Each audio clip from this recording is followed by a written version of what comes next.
હું એમ કહું કે પેલા વખતે તમે કેટલી બેગ યુઝ કરો તો તમે તો 5 બેગ નો બરોબર, અત્યારે ગઈ સાલ તમે કેટલી બેગ લીધી તો તમારે કહેવાનું કે અમે 11 વીઘાની 10 વીઘા મચી રીચને ખાલી નહીં કે તમારા 25 જમીનમાં હવે આ હું ખોટા વાપરી છું બરોબર, તો જેટલું બોલવાનું છે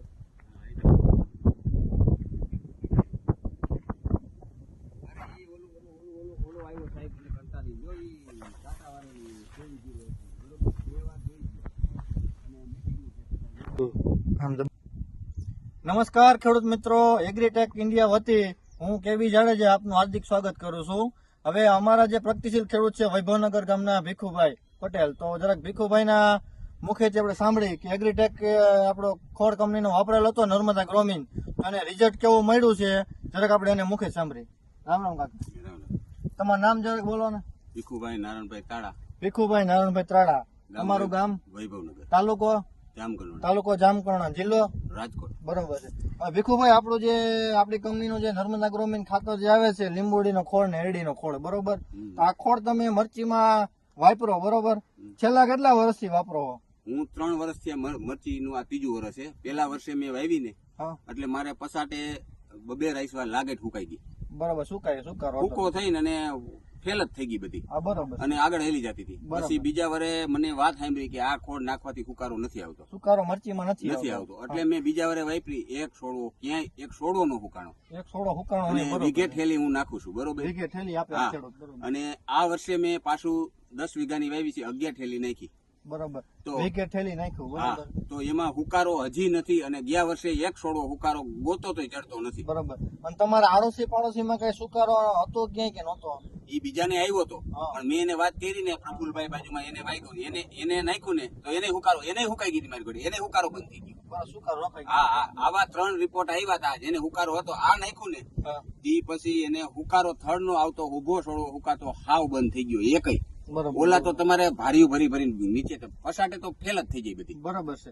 અને ભીખુભાઈ આ ખાતર વાપરો તમે સંતોષ થયો? સંતોષમાં ગમે આમાં નહીં, કપાસમાં ટ્રાય મારીને હું તો એમ કઉ છું હું મારું, કપાસમાં તમે નાખો, મગફળીમાં નાખો, વીઘા ટ્રાય મારો, ખુલ્લા સામાં નાખીને પછી ટ્રાય મારીને પછી બાજુનું રિઝલ્ટ જોવો ને તો મારા મુખે જ નહીં તમારા મુખેથી તમારે બોલવું જ પડે ગમે ખેડૂતને, ઈ મારી ભલામણ છે બરોબર। આ એક પ્રગતિશીલ ખેડૂતનો અવાજ છે કે જરાક તમે એકવાર વાપરી શકો, ખાલી 1-2 વીઘા એકમાં ટ્રાય કરીને બરોબર। અને ભીખુભાઈ આપણે વાપરો, તમને કલરમાં કેમ ફેરીએ મરચીમાં? ઠાઈટ સુધી ગમે તેમાં નાખો ને એમાં કડ જ પડે છે, તમે હું બોલું એમ નહીં, મારું એમ કહેવાનું કપા 1 વીઘો છે અને મરચી છે અને માંડવી છે, તમે સાઈડમાં રાખો, પછી મારે નથી કેવું, એ ખેડૂત તમને કહે કે આ ફેર છે, મારું ઈ કહેવાનું છે, હું બોલું તમે બોલે કઈ નહીં થાય બરોબર છે।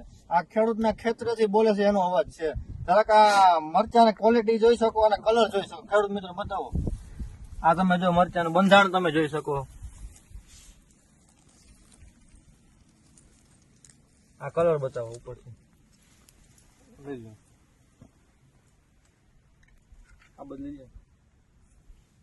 હવે તો ભીખુભાઈ હવે બીજા ખેડૂતને હું સંદેશ દેવા માંગો, તમે વપરાય ને આ ભલે તમે વાપરો મગફળીમાં ને કપાસમાં, હું એમ નથી કેતો બધે વાપરો, પણ તમે 1-1 વીઘામાં વાપરો ને તમને સારું દેખાય ને ખેડૂને, મારું કે તમારું કહેવાનું કઈ નથી, આ બધે આવતા હોય જાતા હોય, તમે હોય બીજા હોય, પણ 1 વીઘામાં નાખો ને તો તમને એમ કે મારા આઈડિયન ખોટ થઈ છે, મારું ઈ કહેવાનું છે। અને મરચીમાં તો મને મરચી એના મૂળ પેલા શરૂઆતમાં જે નાખ્યા વગર તો મને એમ હુકારો તો આવે છે 100%, પાણીમાં તો હું ચાલુ જ રાખું છું, ગયા વર્ષે નહીં બીજા વર્ષે મારે બહુ આવ્યો તે પછી મને પૂરું સંતોષક છે બરોબર છે। ના ભલે આવી રીતના વાપરતા રહ્યો અને પોર વાપરવાનો આગ્રહ છે તમારો? હા, ઈ મરચીમાં મારે ઈ જોઈ પેલા મરચી ગમે એ મરચી વાવવાની, પણ નર્મદા ગ્રોમીન પેલા વાવવાનો, અમારા ભીખુભાઈ નો અવાજ એવો છે, ભલે વીઘે ઠેલી નાખી દેવાનું, પછી તમે જોવો અને સતાય ટ્રાય મારો, તમારે 10 વીઘાની હોય તો 1 વીઘામાં નાખો, ત્યાં તમને ખબર પડશે, હું કઉ છું એમ નહીં કરવાનું। બરોબર, બસ ખૂબ ખૂબ આભાર તમારો માહિતી દેવા બદલ, થેન્ક યુ।